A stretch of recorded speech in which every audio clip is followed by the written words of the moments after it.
So when we think of community education, the first thing we probably need to do is define it. What is community education? This really isn't a term that a lot of other industries use.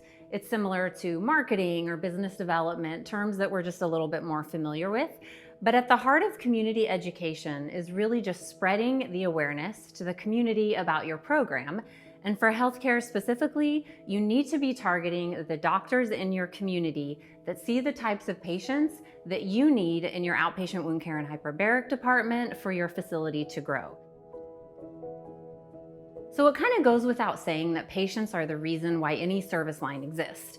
And there are really two primary sources that drive business to your program: self-referrals and provider referrals.